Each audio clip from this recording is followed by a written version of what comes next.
Para todos y para todas, les damos la bienvenida al Salón Bolívar de la Casa de Nariño. Saludamos a quienes nos acompañan de manera presencial y a quienes siguen esta transmisión en vivo que les llevamos desde la Presidencia de la República a través de su página web y redes sociales. Les damos la bienvenida a la firma del decreto mediante el cual se establecen las normas de los territorios indígenas en materia ambiental y el desarrollo de las competencias ambientales de las autoridades indígenas, así como su coordinación efectiva con otras autoridades y entidades del Estado, con la asistencia del señor Presidente de la República de Colombia, Gustavo Petro Urrego. Lectura del decreto 1275. Decreto del Ministerio de Ambiente por medio del cual se establecen las normas requeridas para el funcionamiento de los territorios indígenas en materia ambiental y el desarrollo de las competencias ambientales de las autoridades indígenas y su coordinación efectiva con las demás autoridades y o entidades. Con este instrumento, las autoridades indígenas contribuirán con otras entidades mecanismos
que Colombia ha hecho a nivel internacional. Solo la República Popular China, por ejemplo, va a enviar 300 funcionarios, solo ese país. Y tendremos la mayor parte de delegaciones de los gobiernos del mundo, de las culturas del mundo, de las representaciones de los pueblos del mundo, algunas quizás más genuinas que otros, de acuerdo a las opciones políticas que se han escogido a lo largo y ancho del planeta, pero todas interesadas en un reequilibrio entre el ser humano y la naturaleza, que se ha vuelto fundamental hoy como parte de la conciencia de esos mismos pueblos para poder simplemente vivir. Decíamos en algunos discursos, en algunas intervenciones, que se desarrolla un inmenso conflicto, profundísimo, quizás como nunca antes, entre la humanidad, su vida y la codicia, que es como yo denomino al capital, al mundo que busca insaciablemente la ganancia y de manera cada vez más grande, consumiendo cada vez más energías y por tanto destruyendo cada vez más naturaleza y humanidad. La destrucción de la naturaleza casi siempre implica la destrucción de la humanidad. Y lo estamos viendo casi que en directo. Los hechos de Gaza no son simplemente en un punto del planeta y como una especie de tradición violenta de las últimas 7 décadas en ese lugar, sino que hoy representan algo muchísimo más terrible, que es una demostración de represión máxima, de barbarie máxima, asesinando decenas de miles de niños y niñas, lo más sagrado de la vida humana, simplemente para demostrar que tienen el poder quienes disparan esas bombas, que no solamente es el gobierno israelí, sino que cuenta con el apoyo prácticamente irrestricto de las fuerzas militares y el poder económico de los Estados Unidos y de Europa. Una especie de occidente poderoso, movido por la codicia, destruyendo una parte de la humanidad para mostrarle a la demás humanidad que tienen el poder y que nos pueden extinguir cuando se les dé la gana violentamente. Esa es una expresión de barbarie, de bárbaros, no obviamente de la civilización humana que ha hecho cosas sublimes, sino del sacrificio de esa humanidad por la codicia en sus niveles más superiores, el gran capital fósil, le llamo yo. Ese nombre de capital fósil ya no es solamente mío, porque ya me lo quitaron profesores suecos y se ha vuelto de moda en el mundo. Pero como capital fósil se entiende casi todo el capital, porque su energía básica es el petróleo, el carbón. Lo que antes fueron seres vivos se sustenta, por tanto, sobre la muerte. El carbono que queda de los seres vivos después de millones de años acumulado y que pareciera ese capital ser una máquina que escarba para sacar ese carbono, volverlo energía para hacer cosas y ganancias y cada vez en mayor proporción arrojarlo ya como un gas en la atmósfera, como un residuo, envenenándonos a todos y todas, envenenando a nuestros niños, envenenando miles de millones de personas, envenenando los océanos y por tanto las especies marinas, el coral, envenenando las selvas, quemándolas literalmente, acabando con el pulmón, los pocos pulmones que quedan en el planeta, acabando y envenenando la vegetación, las especies vegetales y todas las especies animales, incluidas las más invisibles, que van transformando en serios enemigos de la existencia humana, porque vamos de enfermedad en enfermedad, y no hacia una vida mejor, sino cada vez hacia vidas más degradadas. Es el costo que a los pueblos les significa el no saberse rebelar contra esta maquinaria de muerte que cada vez con mayor fuerza avanza en el mundo. Y entonces, ¿quién nos avisaba de estas situaciones antes? Pues hay que decirlo que antes que la ciencia, que es la gran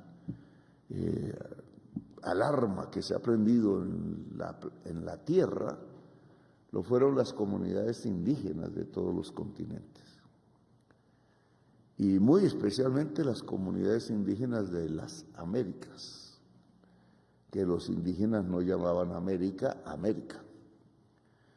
Y esa adoración de los pueblos indígenas sabios de la madre tierra, que era como realmente llamaban los continentes, esa adoración era la que permitía el equilibrio para existir, y bien lo habían aprendido a través de sus cosmovisiones, de sus maneras de entender la existencia, lo habían gritado incluso delante de la cruz, sin que Jesús tuviera culpa de quién esgrimía su símbolo y por qué estaba armado y por qué ejercía genocidios sobre las civilizaciones de estas tierras, arrasando con culturas, homogenizando el pensamiento esclavizando y volviendo siervos los que eran antes libres. Esa conquista terminó silenciando la voz indígena, que se volvió resistente durante siglos, pero que siempre nos fue repitiendo de una y otra manera, a través de las bebidas, a través de los ritos, incluso de los ritos cristianos, que adaptaron para transmitir sus mensajes, que el ser humano no se podría separar jamás de la naturaleza, porque entonces sucumbiría. Ese mensaje indígena fue silenciado por una pretensión soberbia de los pueblos del norte y de sus gobernantes y de sus grandes empresas, porque cayeron en el marasmo de la creencia que podría haber un progreso ilimitado, infinito, siempre creciente, olvidando que eso tenía un límite que se sobrepasó hace mucho, y que por tanto esa manera de producir, de consumir y de concebir el mercado y el consumo, pues no iba a servir sino para destruir el planeta y la humanidad. La COP16 nos va a decir eso, va a reunir pueblos, algunos gobernantes lo van a hacer simplemente para entibiar el discurso, la tibieza sobre el cuidado de la naturaleza, desteñir el verde, volverlo amarillento tendiendo a negro. Pero muchísimos pueblos lo que van a buscar es unirse. Y es esa unidad de los pueblos lo único que nos puede salvar. No solo de los pueblos del sur, que van a ser los más grandes afectados, como en nuestro país, porque en este reinado del verde que es nuestro país, el país de la belleza surgirá es un desierto, si en unas décadas no se ha frenado la codicia en el planeta y también en nuestro país. Sacar petróleo de la selva, oro de la selva, extinguir los ríos en la minería ilegal y en la legal, acabar el agua, usada incluso por la misma atmósfera calenturienta que va secando los ríos.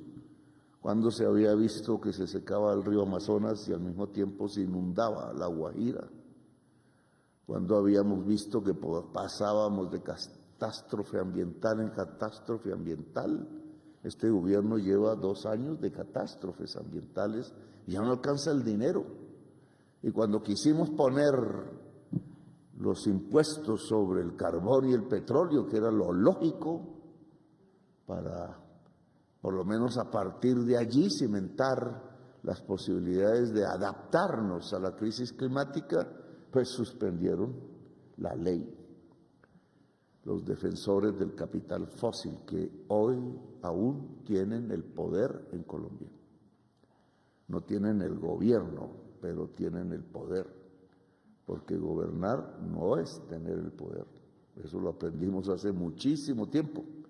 Y por eso quizás ahora la tarea inmediata, además de la unidad de los pueblos, que no son solo los del sur, sino que tienen que vincular los pueblos progresistas del norte, es la humanidad toda unida, el objetivo político alcanzar y en el corto plazo. Por eso esa unidad de los pueblos implica, en muchos casos, es alcanzar el poder, no solo los gobiernos. Y aquí en Colombia sí que nos están demostrando esa necesidad imperiosa, porque alcanzando el gobierno de manera democrática ya nos quieren echar sin haber pasado la mitad de este palacio, porque ellos son adictos a este palacio y a sus fríos y a sus dorados, y se creen reyes y reinas y se les olvida quién era Bolívar, el que descabezaba reyes a través del grito libertario y a través de una lucha perpetua, yo diría, por la libertad. Se nos olvidó completamente la lucha de Bolívar, lo enterramos, quizás gentes aquí lo hicieron matar en esta ciudad, gritando fuera longaniza, fuera el venezolano, fuera el extranjero, cuando era el libertador, y fue a una ciudad monárquica a morir, que recién habían liberado, porque la oligarquía samaria era realista. Como realistas se creen las oligarquías colombianas y latinoamericanas hoy, porque Latinoamérica no vive aún una democracia profunda, esa es su lucha. Para vivirla, el pueblo tiene que ir al poder, no solo al gobierno. Y quizás las circunstancias actuales están mostrando que ese es el camino que queda.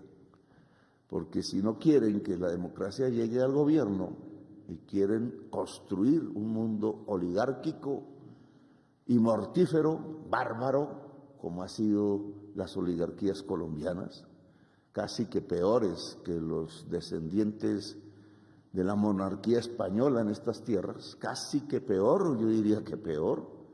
Los primeros mataron, hicieron genocidios de pueblos indígenas y trajeron la esclavitud de pueblos negros, pero las oligarquías también han generado el genocidio en Colombia y han matado indígenas, y han matado pueblos negros, y han matado niños y niñas, y han arrasado con la idea de la libertad de Bolívar.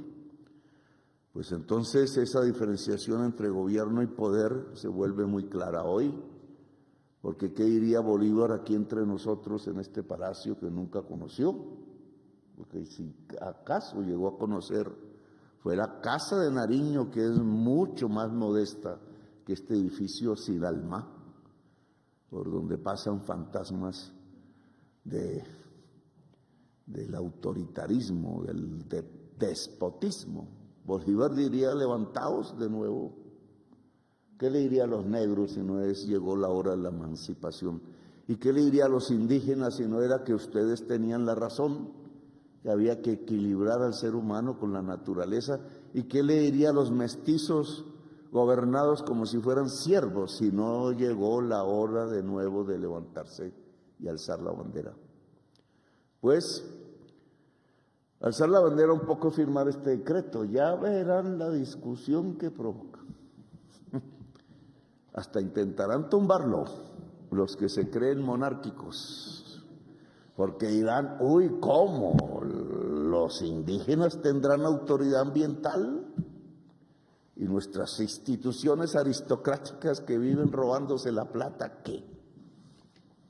Ya verán la pelea que habrá, y me recordarán en unos días apenas, en unas semanas. Pero está bien que esto sea un levantar la bandera, porque si lo tumban una vez volverá a hacerse y volverá quizás y hasta que los derrotemos. Porque nadie puede enseñarle a cualquier colombiano y a cualquier institución colombiana o latinoamericana cómo se construye el equilibrio vital entre ser humano y naturaleza que los pueblos indígenas de Colombia y de América. Así que este decreto es indigenista, sí. Otras comunidades nos demandarán igual poder y habrá que lucharlo. Y la población al final dirá: ¿es correcto o no es correcto que los pueblos ancestrales tengan poder en Colombia? Y nosotros diremos que es correcto porque no tenemos otro camino. Lo demás se llama esclavitud, sojuzgamiento, seres humanos arrodillados a la fuerza y quizás asesinados sin quererlo.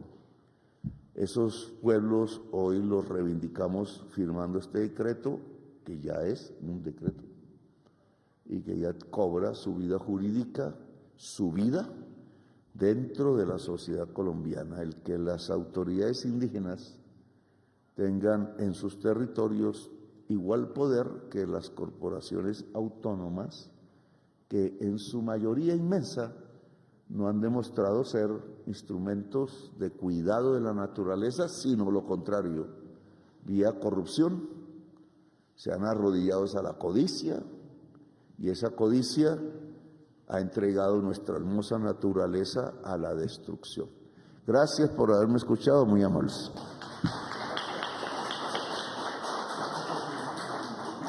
Muchas gracias, presidente, por sus palabras. De esta manera damos por terminado el presente acto. A todos, gracias por acompañarnos.